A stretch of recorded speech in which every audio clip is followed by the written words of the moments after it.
polvoymiseria.com, bienvenido y bienvenida. Hoy vamos a hablar de un versículo que se concatena con muchos otros en concordancia bíblica. El texto base del cual vamos a partir es Efesios 4, 8, 9 y 10. Más bien, sí, 8 al 10, lo leo. Por lo cual dice, subiendo a lo alto, llevó cautiva la cautividad y dio dones a los humanos. Y eso de que subió, ¿qué es? Sino que también había descendido primero a las partes más bajas de la tierra. Este es el tema de la hebruta de esta tarde. ¿Qué quiere decir esto de que descendió a las partes más bajas de la tierra? ¿Con qué fin? ¿Con qué finalidad? ¿Para qué? Es un misterio. Aquí estamos. Aquí está Rosh y está Luis. Gracias a Yeshua, porque Él nos ha traído y siempre nos atrae a su palabra. Así es. Luis, ¿qué es esto de que descendió a las partes más bajas de la tierra? Es una profecía que estaba anunciada en el Salmo 68, 18. De hecho, lo cita Efesios. Así es. Ha tenido un poco de controversia entre los estudiosos del pasaje porque hay dos significados a los que está orientado.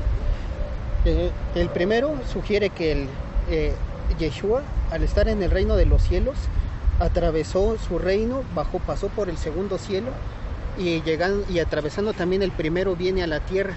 Entonces él, por medio de el mensaje que otorga de salvación, de su sacrificio expiatorio y de su resurrección, a todos los que le siguen les da dones, les da los poderes que están en ese mismo contexto de los 5 ministerios, para que puedan empezar a ejercer las actividades para servir a Dios. Entonces ahí ese primer significado lo que sugiere es que baja desde su reino celestial hasta la tierra. En su primera venida.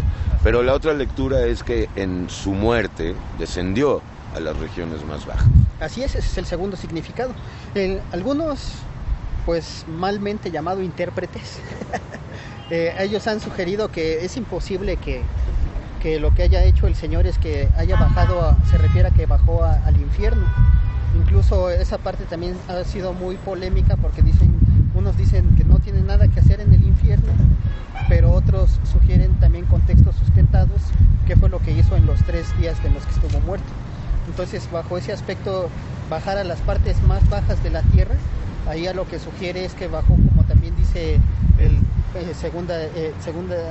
primera de Pedro 3, del 15 al 16, donde dice que él bajó y le predicó a los espíritus encarcelados que en otro tiempo fueron desobedientes a la predicación de Noé, que no era la de Noé. Ahí dice que el Espíritu de Cristo estaba por medio de él testificando. Los que están en desacuerdo con ese significado es porque dicen que después de la muerte no hay una segunda oportunidad de salvación, la oportunidad es en vida. Entonces es como decir que a poco sí hubo una generación a la que se le otorgó esa oportunidad. Sin embargo... hablamos de la generación prediluviana. Así es. Sí, sin embargo, ahí lo que vemos es que ahí hay que responder 2 cosas a ese argumento. La primera es que en el texto griego no dice que bajó a predicarle el evangelio para salvación de esas almas. Dice que bajó a pregonar su victoria, para que vieran que la predicación de Noé era verdad y para que vieran que en él se estaba cumpliendo la redención que había sido prometida. Y también para, como dice Apocalipsis 1, 17 y 18, arrebatar las llaves de la muerte y el Hades a Satanás, que también lo reitera nuevamente la carta de los Hebreos, que arrebató el imperio de la muerte al que lo tenía, esto es al diablo. Pero esto con su muerte. Así es. Y su resurrección, desde luego. Así es. Entonces, bajo este aspecto, lo que vemos es que también la carta de los Romanos, en el capítulo 10, da un poco de luz del asunto cuando dice que ¿quién es que no hay que subir, sino que él baja y viniendo hasta lo más profundo, él empieza a compartir estas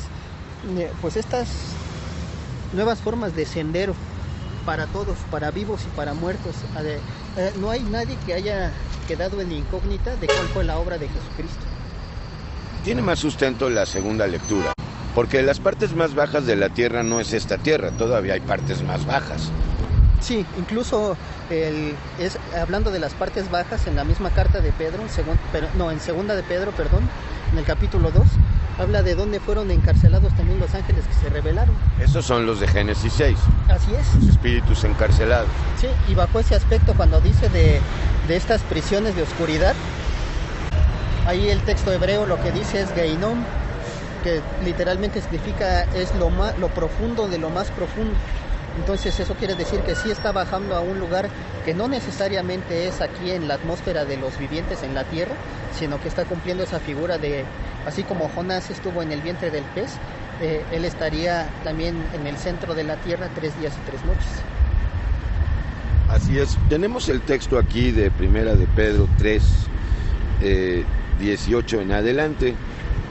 Más bien, sí, vale la pena desde el 18 leer, porque también Yeshua padeció una sola vez por los pecados, el justo por los injustos, para llevarnos a Dios, siendo a la verdad muerto en la carne, pero vivificado en espíritu.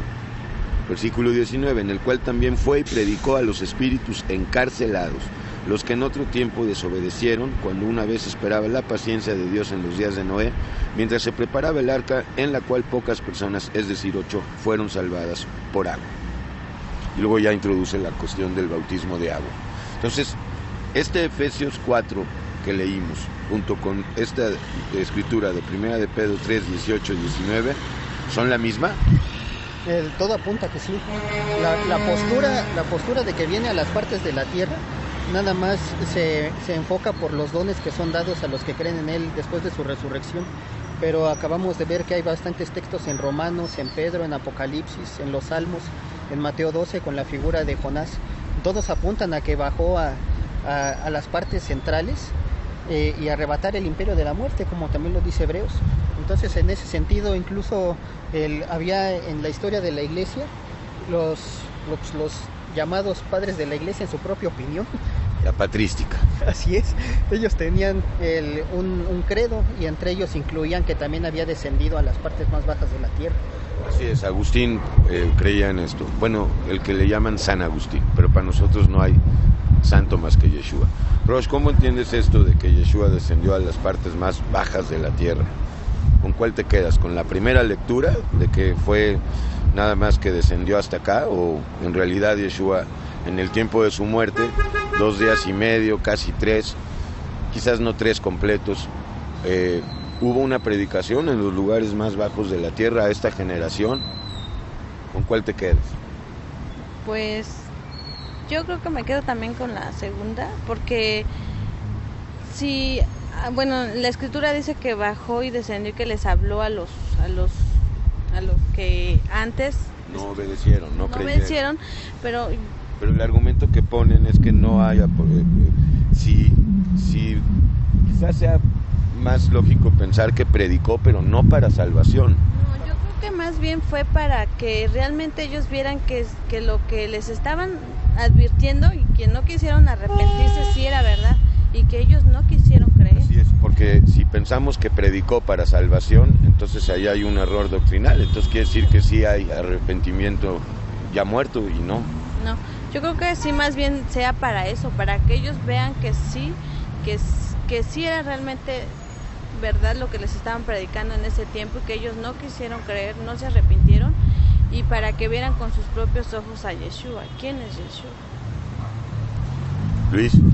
Sí, porque además también apoyándonos más en la traducción más fiel que dice que bajó a pregonar su victoria. Entonces en este asunto más bien lo que vemos es de que el mismo contexto de Efesios 4 dice que está arriba, está en la tierra y está en las profundidades para llenarlo todo. Entonces en ese aspecto lo que él está haciendo es que está confirmando en todas las dimensiones de que él es el único a quien es digno de seguir y el único que puede salvar. Entonces ahí en cuanto a la pues aparente salvación que les haya podido anunciar al mundo prediluviano, más bien eso lo podemos dejar para el juicio final, en donde pues serán juzgados según sus obras, aunque sabemos que pues, las obras... Pero tenían que oír, ¿no? Porque ¿cómo van a ser juzgados si primero no oyen el Evangelio? Así es, y en ese aspecto lo que está escrito en la misma carta de Pedro es que era el Espíritu de Cristo el que hablaba incluso por medio de los profetas, aunque fuera tiempo del Antiguo Testamento. Entonces eso es importante notarlo. Ok, bueno, pues vamos cerrando. Sí, entonces el hecho de que descienda y todavía vuelva a descender al centro de la tierra para llenarlo todo, eso también nos da cierta luz Pero hay que dejar en claro, ¿a dónde baja? ¿Al infierno, al Sheol, al Abadón? ¿A dónde? ¿Podríamos? Si es que podemos precisar. El término... No podemos decir que el infierno, porque entonces estaríamos diciendo que el infierno está bajo la tierra. Lo que pasa es de que hay una cuestión en cuestiones de significados que hay que separar. El Antiguo Testamento lo llama Sheol, el lugar a donde van los muertos, que sin duda es el lugar a donde él se está refiriendo que descendió. Otra evidencia de que podemos ver que descendió es que se lo dice a María Magdalena, ¿no? Aún no he subido al Padre, o sea que sus actividades de él seguían después cuando entregó el Espíritu el día de la crucifixión. Otra cosa que podemos ver en ese aspecto es que el texto griego en el Nuevo Testamento dice Hades, aunque es diferente palabra, vuelve a hacer mención al mismo lugar, Hades y Sheol, el lugar a donde van los muertos. Sin embargo, lo que vemos es de que cuando empieza a agarrar fuerza el latín y el castellano, la palabra infierno se hace más... Así es, y como que resume todo, ¿no? Así es, y también cambia un poco el concepto, porque tanto Sheol como Hades es simplemente el lugar en donde están las almas de los que han muerto sin salvación. Y es un lugar en donde la Biblia nos dice que es donde Satanás es el principal reo, que fue creado para el diablo y sus ángeles. Sin embargo, el concepto de infierno, pues tienen al diablo reinando ahí y todo un mundo que se predica mucho en Halloween, pero que se sale del patrón de un lugar de juicio y condenación. Entonces, ese lugar, por las descripciones de Mateo 12 y la figura de Jonás, lo vemos que es un lugar en el centro de la tierra. Sin embargo, el lago de fuego es una dimensión espiritual en donde el mismo Hades es arrojado ahí después del juicio final. Entonces, una dimensión que esa ya no está en el planeta Tierra, sino que el texto empieza diciendo que delante del trono de Dios huyen el cielo y la tierra, no se encuentra lugar para ellos, en Apocalipsis 20:11, y a partir de ese versículo quedan suspendidas nada más las almas de los que están en el mar, los que van a compadecer que salieron del Hades, y después del veredicto, tanto el lugar pues geográfico, por llamarlo así, de Hades, como las almas, ya tienen un destino llamado lago de fuego, que no es lo mismo que infierno, y es una dimensión diferente a la de la que se plantea mientras llega ese tiempo. Así es, el juicio del gran trono blanco. Rosh. Así es, pues entonces cuando dice que Yeshua bajó a las partes más bajas, pues yo quiero pensar... La entrada a esta tierra es algo bajo. Algo bajo, pero más bien también quiero pensar, si Yeshua ya estuvo en la tierra y la gente que en su tiempo le vio, yo más bien pienso que es, como dice la palabra, que todo ojo le verá. Entonces, también para que todos... Y toda rodilla se doble. Y toda rodilla se doble. Entonces, todas esas almas que estuvieron antes de, pues para que le vieran también. Ok, entonces dejamos en claro, la predicación que Yeshua hizo en el intervalo entre su muerte y su resurrección no fue predicación para salvación, sino para testimonio. Así es, para testimonio de quién es Yeshua. Y que no tengan pretexto, si no hubiese venido no tendrían pretexto, pero ahora estoy, ya les prediqué, ya no hay pretexto. Así es, porque aparte, no sé, bueno, en el mundo espiritual o cuando estén ahí, bueno, a lo que he escuchado de los testimonios, dicen que los que están ahí en ese lugar, pues dicen que están reclamando y todo. Sí, no me consta ni nada, pero si fuera así, pues para que vean que lo que se les predicó en su momento, no creyeron, no quisieron creer, ahora lo vieran con sus propios ojos quién es Yeshua y de que sí era cierto, ¿verdad? Por eso Yeshua dice, vayan, no hagan acepción de personas y prediquen a todos. Luis, terminando. Sí, porque incluso en esos testimonios parte de los reclamos que hay cuando piden una segunda oportunidad es que pues se dan de topes cuando algo que los demonios les escarnecen es haber desaprovechado la oportunidad que tuvieron para recibir la salvación. Entonces es interesante cómo la traducción de la Biblia de las Américas opta por decir que bajó a pregonar su victoria, no a predicar evangelio de salvación, para que quedara claro de que él era victorioso aún sobre el reino de la muerte y de Satanás. Aunque predicar y pregonar, pero bueno, aquí lo importante es dejar en claro que tal predicación no fue para salvación, sino únicamente para testimonio de ellos. Sí, incluso hay otros dos textos que también se alinean al tema, y es el del el ladrón que estaba a la derecha el día de su crucifixión. Ese es otro argumento de los que sugieren que no, cuando le dijo hoy estarás conmigo en el paraíso, no iba a estar en el cielo porque a María Magdalena ya le había dicho después de su resurrección que no había subido al Padre, sino que solamente le había dicho hoy te prometo que estarás conmigo en el paraíso. Pero, y la otra escritura es el rico y Lázaro. Así es, sí, ellos estaban en ese entonces en otro lugar llamado el seno de Abraham, que no era directamente el paraíso o el tercer cielo, sino que era un lugar a donde iban todos los salvos de los periodos del Antiguo Testamento. En el otro versículo que también está en Primera de Pedro 4 es el argumento de predicar el evangelio a los muertos, pero aquí también ha habido una serie de interpretaciones que es ahí donde entra el problema. Aquí son los muertos espirituales. Sí, en el aspecto de un significado, de una postura. Cuando en una ocasión Yeshua dijo dejen que los muertos entierren a sus muertos, en ese aspecto se refería efectivamente a los muertos espirituales que con el mensaje de salvación pasan a nueva vida. Sin embargo, también en el contexto griego a lo que se refiere es que la traducción más fiel debería de ser, por eso se les ha predicado el evangelio a los que murieron creyendo en este mensaje, para que vivan, para que hayan, aunque murieron en la carne, sigan vivos en el espíritu. Es una postura de una traducción, de otra posible traducción del versículo. Pero ahí está otra vez el peligro de creer que hay oportunidad de salvación aun cuando muramos. Bueno, a lo que se refiere el texto, viéndolo en esa perspectiva, es a que era un periodo de... La primera carta de Pedro está diseñada porque en varias partes del mundo varios hijos de Dios estaban padeciendo persecución. Entonces en este aspecto muchos por medio de los emperadores estaban perdiendo la vida. Entonces Pedro los anima a decir que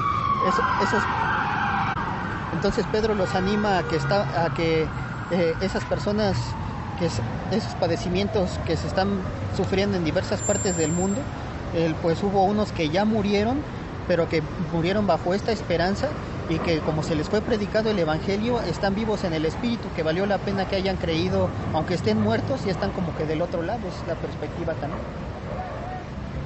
Bueno, queda un poco confuso eso porque pues es base bíblica que el arrepentimiento es aquí en vida, nadie se puede arrepentir una vez que muere.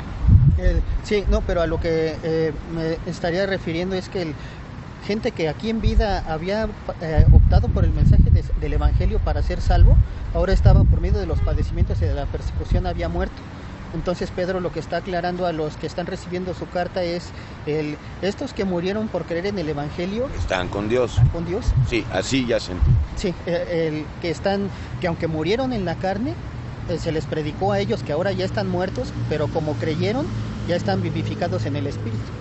Bueno, pues queda solucionado esto. Bueno, pues gracias Luis, gracias Rochelle, y te invitamos a que escuches nuestro, bueno, no son nuestros, sino más bien los estudios, la palabra que Yeshua nos da para que crezcamos espiritualmente. Y pues te invitamos a que te suscribas a nuestro canal de YouTube, polvoymiseria.com. ¿Cuál es la dirección de YouTube? youtube.com/polvo y miseria. Y también está el canal de soundcloud.com/polvo y miseria. Invitamos a que se suscriban, que participen. Sí, dejen sus comentarios.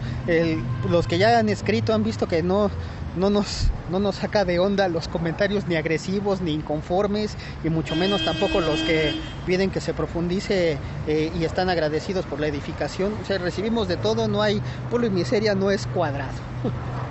Hay libertad en el Espíritu Santo. Okay. Bueno, pues no te esperes, Yeshua ya bajó, ya venció, hay vida con Él y solo con Él. Ponte la pila. Hasta la próxima. Hasta la próxima, polvoymiseria.com.